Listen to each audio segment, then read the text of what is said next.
ગુજરાતની સત્તાધારી પાર્ટી ભારતીય જનતા પાર્ટીએ ગુજરાતમાં ફેરબદલ કર્યા હતા। મુખ્યમંત્રી બદલાયા, મંત્રીઓ બદલાયા, પણ શું અહીંના હાલાતો બદલાયા છે?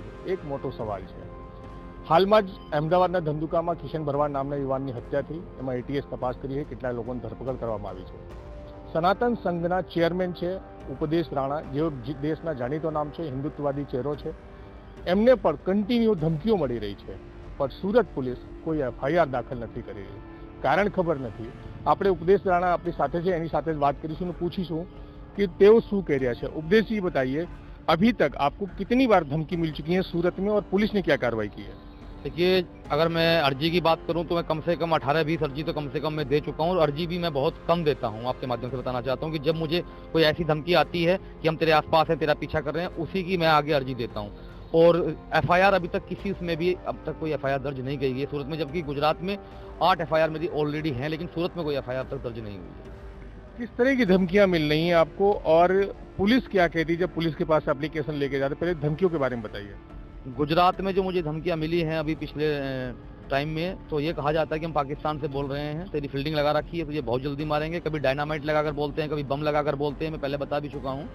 और जब मैं पुलिस के पास जाता हूं तो वो बोलते हैं कि इन्वेस्टिगेशन चल रही है। हालांकि मैं ये भी आपके सामने स्पष्ट कर दूं कि एक धमकी में तो लोकेशन भी सूरत की निकली है। तो आज मुझे ये कहा गया कि शाम तक हम उसको अरेस्ट करेंगे, लेकिन एफआईआर दाखिल नहीं हो रही है। जब किसी भी मामले में धमकी मिलती है और आप जैसा चेहरे अगर धमकी मिलती है तो पुलिस को तत्काल एफआईआर दर्ज करनी चाहिए, और जब एफआईआर दर्ज नहीं हुई तो पुलिस किस तरह से किसी गिरफ्तारी करेगी? इसी संबंध में मैं कल माननीय जो गृह मंत्री हैं हरसंघवी जी, मैंने उनका समय लिया है।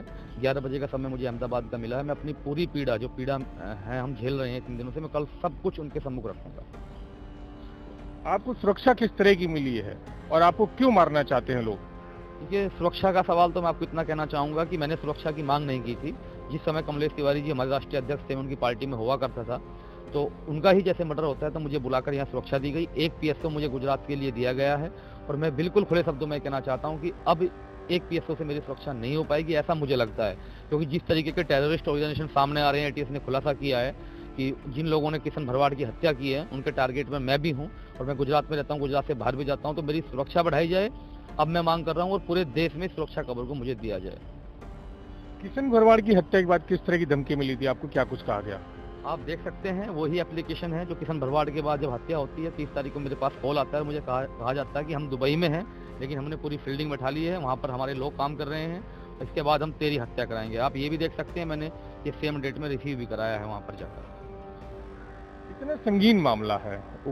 उपदेश राणा एक चेहरा है, हिंदुत्ववादी चेहरा कहे जा सकते हैं। दूसरा, जिस तरह से गुजरात में किशन भरवाड़ की हत्या होती है, फिर उसी तरह से आपकी हत्या करने की धमकी दी जाती है। सूरत पुलिस का ये रवैया क्यों है आपके प्रति?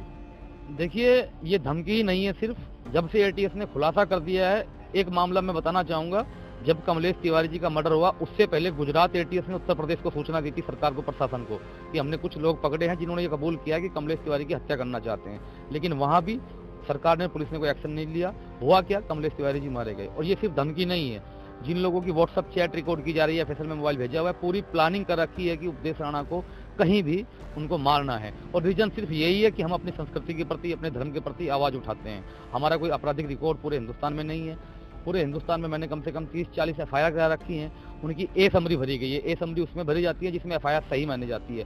एक भी आज तक आरोपी पकड़ा नहीं गया है 30-32 एफआईआर होने के बावजूद। ऐसा क्यों कहेंगे कि जब एफआईआर हो गई है, सब कुछ खुलासे हो गए हैं, न सूरत पुलिस आपकी मदद कर रही है, न बाकी उत्तर प्रदेश की पुलिस ने आपकी मदद की? मैं तो बस यही कहना चाहूंगा, पुलिस अपना किस तरीके से काम कर रही है, जैसे उनका रवैया है, उनको उसमें सुधार करना चाहिए। और जो ये धमकियां आ रही हैं, जिस तरीके से हिंदूवादी मारे जा रहे हैं और अगला नंबर हमारा लगता हुआ दिखाई दे रहा है, तो उनमें ठोस कदम उठाने चाहिए। लेकिन मैं ये भी स्पष्ट करना चाहूंगा कि मुझे किसी तरीके की सुरक्षा दी जाए या नहीं दी जाए, जैसे मैं काम पिछले 7 साल से कर रहा हूं, आपके कैमरे पर ये बात बोलकर जा रहा हूं कि मैं ऐसे ही काम करूंगा। जिस दिन मेरी हत्या हो जाएगी उस दिन जो मेरे पीछे लोग काम करने वाले हैं वो संभाल लेंगे आगे इस काम को। लेकिन हम माँ भारती के लिए, इस धरती के लिए, अपने धर्म के लिए काम करते रहेंगे, बिना डरे, बिना रुके। चलिए, अब आप कितनी अभी तक एप्लीकेशन कर चुके? फिर से हम पूछेंगे आपको कि सूरत पुलिस के किस थाने कितनी अर्जी कर चुके हैं और क्यों एफआईआर नहीं? देखिए, अभी मैं गोड़ादरा के अंतर्गत रहता हूँ, उससे पहले लिंबायत था। लिंबायत में मैंने 4-5 एप्लीकेशन की, और लिंबायत जब मेरा थाना क्षेत्र था, उस समय मेरे घर पर भी अटैक हुआ सूरत में। पत्थरबाजी रात को लॉकडाउन में 2 बजे की गई। उसके बाद उसकी भी एफआईआर नहीं हुई। वहाँ एप्लीकेशन देने के बाद 4-5, जब से गोड़ादरा आया है तब भी मैं कंटिन्यू एप्लीकेशन दे रहा हूँ, लेकिन किसी एक पर भी एफआईआर नहीं लिखी गई है आज तक। इसी संबंध में मैं कल माननीय गृह मंत्री हर्ष संघवी जी हैं, उनसे मिलने जा रहा हूँ, और उनसे विनती करूंगा कि कम से कम आप पुलिस को ये निर्देश दें कि ऐसे मामलों में जल्दी से जल्दी एफआईआर लें और उनकी जांच रिपोर्ट पेश करें, ताकि किशन भरवाड़ जैसा कोई हमारा नाम आगे ना आए।